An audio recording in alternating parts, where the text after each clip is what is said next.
a world where there are so many wrestling podcasts, none of them has ever cared for their fans. And then there is this one, the Gump Report, that it will always care about its fans because the guy who produces this is a total, complete nut job. Yeah, that's me. Welcome to the Gump Report. You never know what you're going to get. Here is my thoughts on ROH. I've heard now just Alex's thoughts. I've heard Solomon's thoughts. I've heard JD's thoughts. I've heard Wrestling Inc. podcast thoughts. Slug Daddy hasn't released anything yet. Now, probably in the next day or two, he probably will release it. As you already know, if you ever seen Off the Rope Show Central, the guy does work in corporate, so he's pretty busy all the time. So he probably hasn't had time to do it. He did his videos in batches and released them when he can. So he hasn't released one yet. It could come out today. It could come out by Monday. Who knows? But these are my thoughts on the situation of the ROH hiatus. But I'm going to be honest here, guys. You're not going to like my thoughts because I'm a realist. And I do care about people. Honestly, I do. I care about people. I've always been the type to care. But I'm also a realist that sees how business works. And yes, I've heard just Alex talk. I've heard Solomon's talk. I've heard JD talk. I heard the Wrestling Inc. podcast all talk. And I understand their thoughts. And to a certain extent, I agree with most of what they say. But I'm not going to lie here. I'm not going to be 100% liked about what I'm going to say here. Because if you're going to see it in the final analysis of the overall situation of ROH, they purposely shot themselves in the foot. I'm saying this truthfully. Now, it's not because AEW existed. Let's make this clear. ROH, and I never really got a chance to see much of ROH at all during the 2010s and 2021 now. I barely looked at it, but I knew it existed. Before 2010, I didn't even know ROH existed because I didn't have cable. Hell, like I said, I didn't even know TNA existed until, 2007 or near 8, when I actually bought, just out of the blue, when I was doing physical therapy on my leg, that I bought a set of DVDs from Genesis. I didn't even know they existed.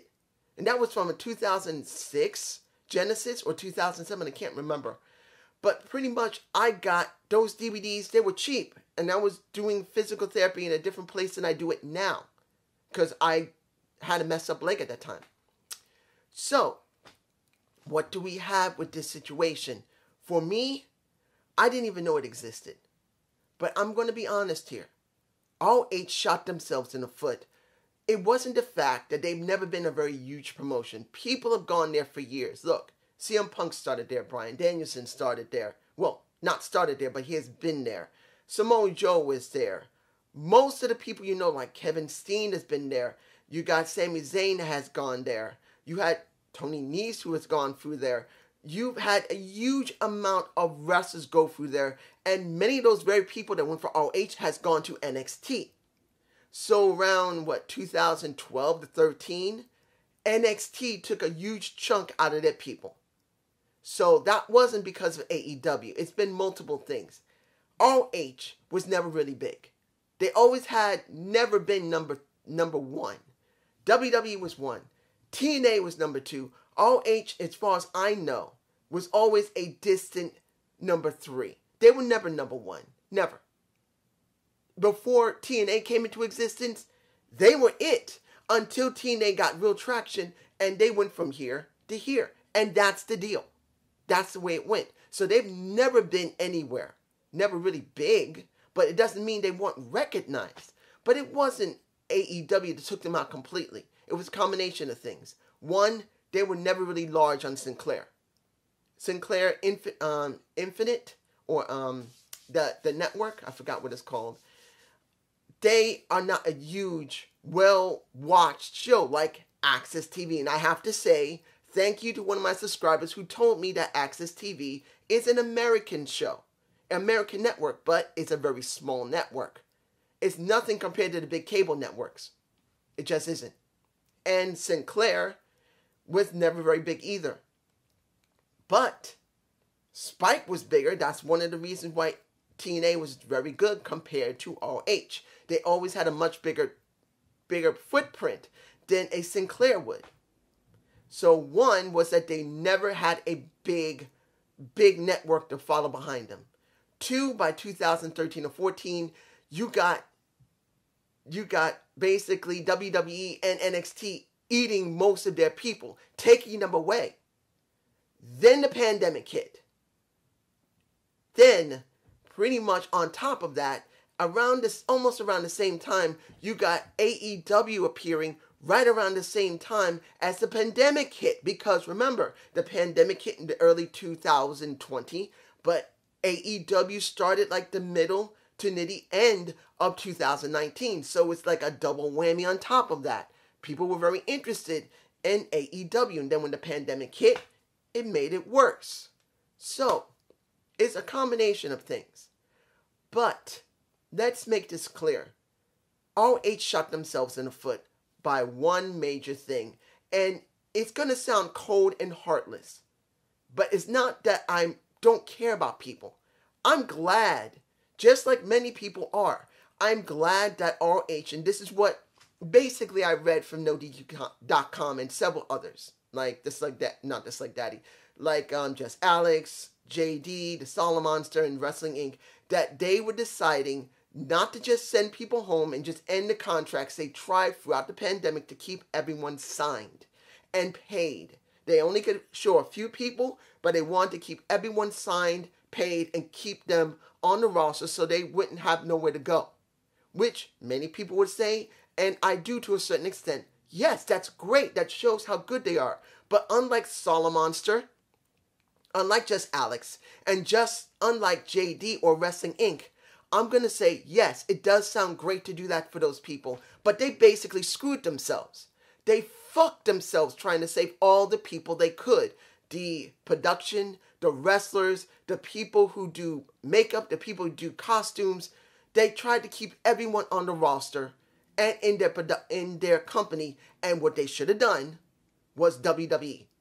And they should have cut a certain amount out to keep the majority they could, so they wouldn't be so badly in the red, instead of going to a hiatus right now where we don't know what's going to happen, where there's so many rumors that they may not ever come back, that WWE is going to probably try and buy out ROH's own video library, or AEW wants to buy out the video library, or Impact Wrestling may try to buy out the video library, or like when Just Alex was doing his stream where he spoke to the Slug Daddy himself. They are friends. He said the Slug Daddy had a great idea. He said, why not turn ROH into a developmental? And I know that, Gettysburg. He's a very interesting person.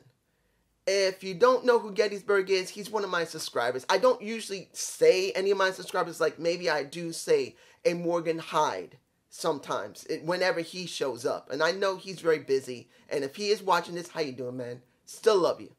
But Gettysburg is a very interesting person. And he was hoping that Impact Wrestling will try and buy out and make ROH its second promotion, a second brand. Well, like I said in the comment, didn't they have Explosion? Isn't that their second brand? But oh, I forgot. They never show it on YouTube, so no one rarely sees it. So they had a second brand, which was Explosion, which I've always said for years before I stopped. Why don't they put Explosion on Twitch? Or why didn't they put Explosion on YouTube and let people see it? So that would be a second brand so people have more content. Well, now they're not doing either one because you got to be looking at a paywall on YouTube and not showing anything but old footage stock on Twitch. Tell me I'm wrong, because they're not. But the point is, he said, why not turn ROH into a developmental brand for some bigger promotion?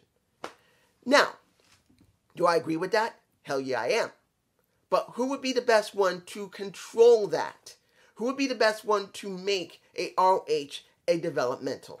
Would it be WWE? No. No. WWE will not make it into a developmental brand because they already have NXT 2.0, because now Vince is in total control of that because he wants to make Braun Breaker the face of it. And many people I saw on my feed of my YouTube saying, why didn't Braun win? Well, remember, you don't rush someone so new. Or you end them up like Roman Reigns was in between 2014, 15, 16, 17, 18, and 19. Until he couldn't work in 20 because of the pandemic. Guys, you can't rush somebody. You got to give it time. No matter if you like him, love him, or whatever. So I don't see WWE getting ROH as a developmental. They're not going to go down a route like that because Vince hates people who are independent wrestlers like that. It's the reason why he's beginning to phase out as many people as he can slowly if he's being smart as a 77-year-old man. If he's using his brain, he's not rushing those people out the door. That's the reason why Braun Breaker didn't get the NXT title yet. I'm just saying. So it's going to be left up to only a few. Impact Wrestling, AEW, and I believe New Japan Pro Wrestling. They have a big enough of clout they could take over and run ROH. So it's going to be between those three. I do believe it because ROH could be the developmental easily for a New Japan Pro Wrestling and give them the reach in the United States they like. Because they've been trying to do New Japan Pro Strong or New Japan Pro Wrestling Strong, which I don't know if it has any traction at all. I don't know. So this would be a good thing for them. AEW wouldn't need to have darker elevation. They can have just one straight developmental, put it on YouTube, pay them, and that would be their developmental, ROH. Or they can do AEW's ROH developmental, whatever they want to call it. They may name it something new. So, then there is Impact Wrestling. And many years, people wondered what's going to happen with Impact Wrestling because many people have said Impact is just not going to survive. They did the move from Spike to Destination America, which was so bad that everyone thought they were done. I just said wait and see. Then they moved to Access TV and being owned by Anthem. Now they're at Anthem. They're on Access TV, not a very big American network. Sorry I said it was Canadian. I'm not going to lie about it. I screwed up. I always eat crow when I'm wrong. I say it. I admit when I screw up, I'll admit it. But they're going to survive more than ROH will at this point. Because I've seen what was stated about the current person who's running it. I don't remember his name, but pretty much he said in his statement that ROH is going to go away for a hiatus. And when we come back, we will reimagine ROH and reconceptualize ROH, which means, and even said ROH 2.0 at one point, because that was one of his own voice statements, that ROH, when it comes back, is not going to be the same ROH that everyone who did still watch it will like. Because ROH is going to be completely redesigned to try and bring in more fans and bring in wrestlers because they're in trouble. Impact Wrestling is number 3. No matter if anyone says it's 5 or 6, it's 3. It's been 3 for quite a long time. It is now. Since AEW's taken over, it had the second position. Here is WWE. It pretty much was fighting back and forth with ROH. Then it took the second, and then ROH is taking third. There's no way to lie about that. Now with AEW, got WWE, AEW, a distant Impact Wrestling, and then ROH is now not even on the radar. Not counting about MLW, or not even talk about NWA for that matter. I know that William Patrick Corgan can't buy out ROH. It would be wise if he did, if he could get the money together, because if he buys that out, he would have the exclusive huge library of ROH in NWA, the oldest known promotion, but I don't see Billy doing that because they can't even pack the Chase by much because of what's going on with the pandemic and their restrictions.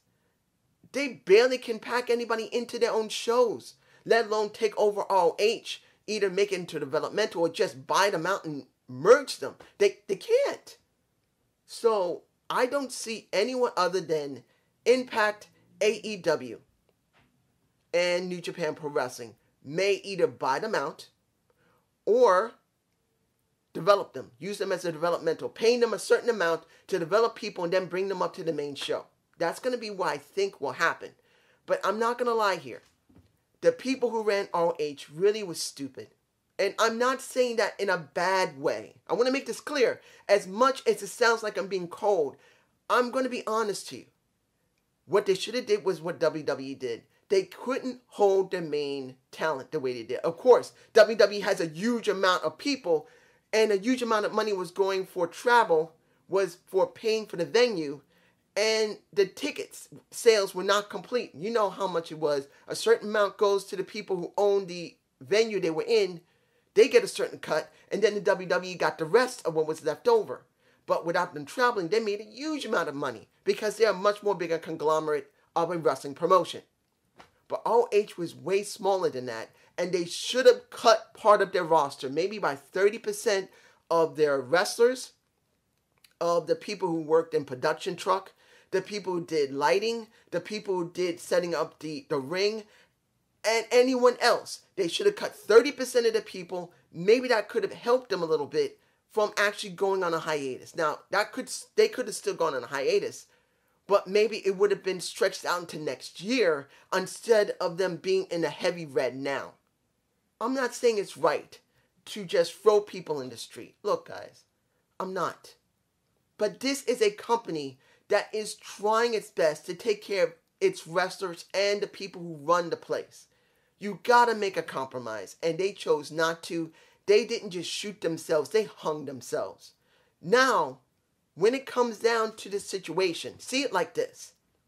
Let's say no one buys them out and makes them a part of their brand and their company and be a developmental, or they just buy out their entire, how can I say this not sounding just, okay. Let's say that no one takes their library of their content or buys them out, and ROH does come back. How do you think they're going to work now? In 2022, where they said maybe it might be, they didn't give an actual number at first. They gave maybe near the first quarter, they will do nothing, and then after that they'll come back. Let's say they come back in July. Let's just say that ROH does come back in July of 2022. Who wants to go? After they finish their shows, because they have several shows taped already up until December, and they still have some people contracted. They may have let go of all the general people who were the lighting, who were the wrestlers, who were doing production, who were doing clothes, like wardrobe or makeup, whoever. They got rid of the majority. They let them go. The contracts have been broken. They've been released. But a few that have been slated, have been paid, they will be there in December. But after December, no one's there. But after they come back, let's say in July, who wants to go back? Maybe there'll be some, not everyone, but there'll be some of the original wrestlers, production people, people who did lighting, who set up the ring, who actually made sure everything was done correctly. Maybe half of them will come back. Maybe 2/3 will come back. But who's going to want to come after that? Think about it. Impact Wrestling, as much as I give them a lot of gripe and criticism, is not doing 100% bad. Even though Access TV is not a big network, Anthem is backing them up. Look at Tony Khan. He is running on TNT. They are very satisfied with the company. They are making sure they have good time. They're going to be on TBS and TNT. 2 shows. Next year, they will be running on Turner Network. So, they're fine. Then you also have New Japan Pro Wrestling, who has a very strong following in Japan and very strong following in some parts of the United States. Not much. They're still trying to get a foothold in the United States through New Japan Pro Wrestling Strong, but they got something. Who says the majority of those people will not go to New Japan Pro Wrestling? Not go to Impact Wrestling? not go to AEW. In fact, the owner of ROH has encouraged them to go and find work and would be helping them to try and get work even if there's some type of problem with contractable conflicts in some way with some type of promotion. So some of those people will not come back because they'll be in a different country, maybe. They'll be contracted to AEW or Impact Wrestling, and even if they don't have a contract, once ROH comes back, if they don't have the budget to pay them at first, they may have to wait until maybe the end of 2022 or 2023 to come in and work. Because remember, just because they come back immediately does not mean they'll be making money. They'll still be in the red. When they come back, the guy who runs the place will have to find some way to get some people to invest in ROH. That's the truth. This is what it's going to come down to in my humble perspective. The guy who's running ROH will close down everything in December, and for the next couple of months, he's going to go around to investors and say, look, help me to restart ROH.